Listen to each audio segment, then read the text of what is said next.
Et l'histoire,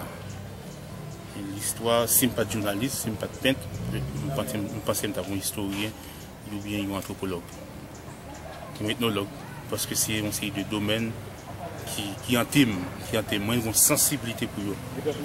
Et ils en témoignent à un point tel côté que, par exemple, si vous visitez Expo, ça peut faire dans l'Alliance française, dans le cadre de l'édition Colosia, après que nous montrons quelle est la passion de Dessalines. La passion de Dessalines, si on parle de nous commander dans un bâti confident, comme maître. Et moi, je commandé en mars 2014. Pour qui ça? Parce que moi, dans le cas de l'histoire au pays d'Haïti, moi, que souvent, il parlait de Dessalines en tant que guerrier, le père de la nation, il montre que c'est une équipe.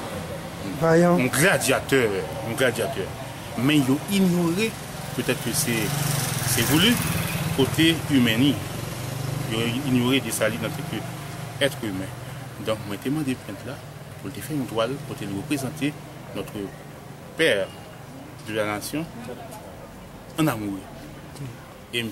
Peine, une toile pour nous, qui c'est la passion de Dessalines, pour nous montrer Dessalines qui en communion parfaite avec son épouse Claire heureuse, avec un drapeau et haïtien amené, parce que nous ne pouvons pas séparer Dessalines du drapeau, parce que c'est ça qui est en TV.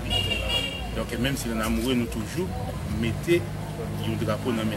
Avec une chaîne devant nous, séance, dans la peinture, ordinairement, c'est une peinture réaliste, le chien symbolisait la fidélité.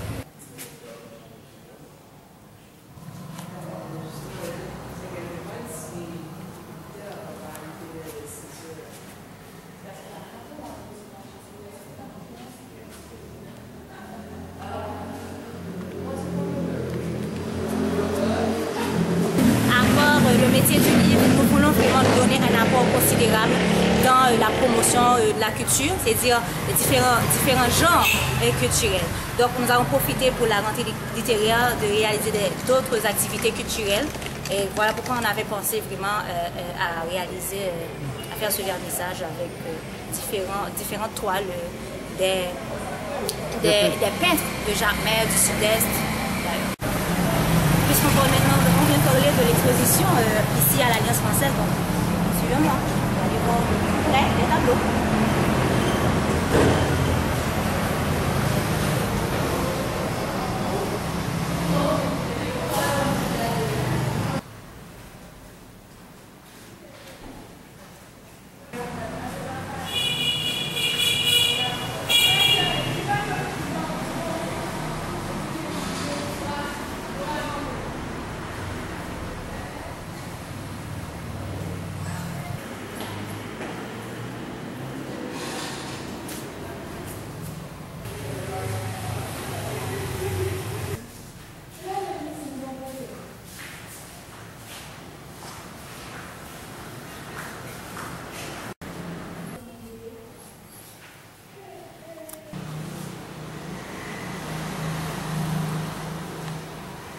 Okay.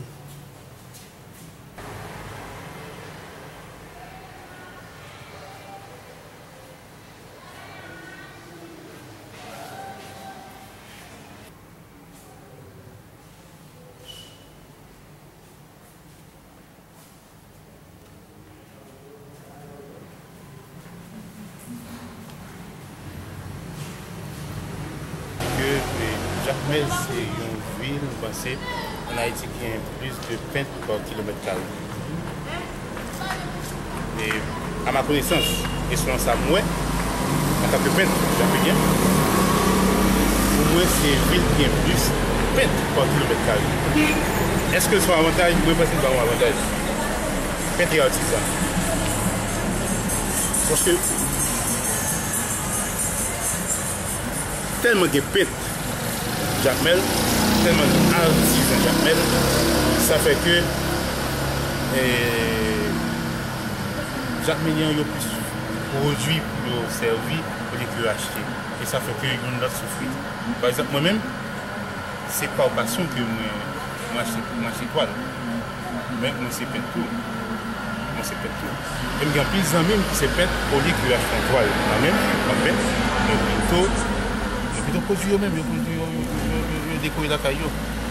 peinture japonaises sont peintures qui ont l'évolution.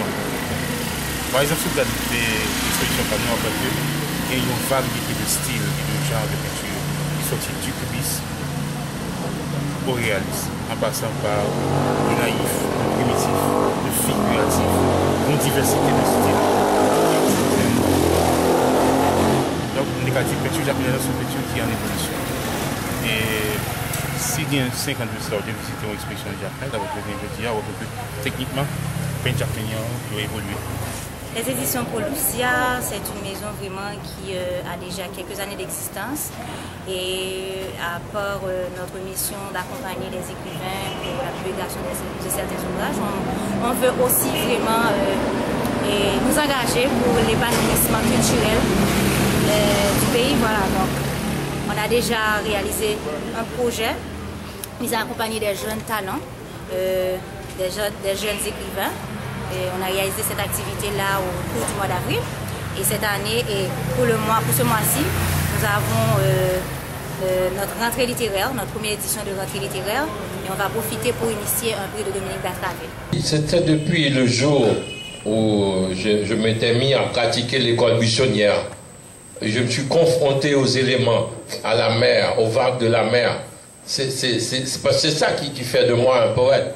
Le fait que je ne suis pas allé à l'école un beau matin et je suis allé pour confronter mon regard à la mer, pour voir la mer. Parce que la mer, c'est l'un des moteurs de tout insulaire. Quand on voit la mer, on est dans la fascination. C'est ma fascination pour la mer qui m'a fait dériver vers la poésie et vers la poétique insulaire. C'est la mer, tout d'abord. Et puis par la suite, le vent. J'ai écrit plusieurs textes qui reprennent en cœur le vent. Et par exemple, j'ai écrit... Portrait cerf-volant? Oui, portrait du vent cerf-volant, un recueil de nouvelles en créole. J'ai écrit La fête du cerf-volant. J'ai écrit Au chant pour le vent. Ce sont des textes qui sont de motivation insulaire. Parce que quand on est dans une île, on est quand même confronté aux éléments, à la nature, à la colère des éléments, des fois les cyclones. Donc on est dans l'obligation de travailler sur ces thèmes. Et ce qui fait que ma littérature est quelque part insulaire. En tout cas, ce que je produis est quelque part insulaire. La singularité de l'insularité haïtienne, c'est que nous sommes une terre qui a produit la plus grande révolution de l'histoire, la révolution de Saint-Domingue. Et que nous sommes devenus une république avant tout le monde, en 1804. Donc, nous sommes travaillés non seulement par les éléments, par la mer, par le vent, par la poussière, par la terre. Et nous sommes travaillés par l'histoire. Nous avons produit quelque chose qu'aucune autre île n'a pu produire avant nous, la révolution anti-esclavagiste. C'est notre singularité. Nous sommes un peuple de révolutionnaires, de révoltés, et nous avons fondé une nation avant bien d'autres nations. La République d'Haïti a pris naissance en 1804, alors que l'esclavage existait encore à travers d'autres territoires. Donc nous avons marqué l'histoire très tôt. Nous avons 2 siècles d'existence parce que nous avons fait quelque chose de surprenant, comme île.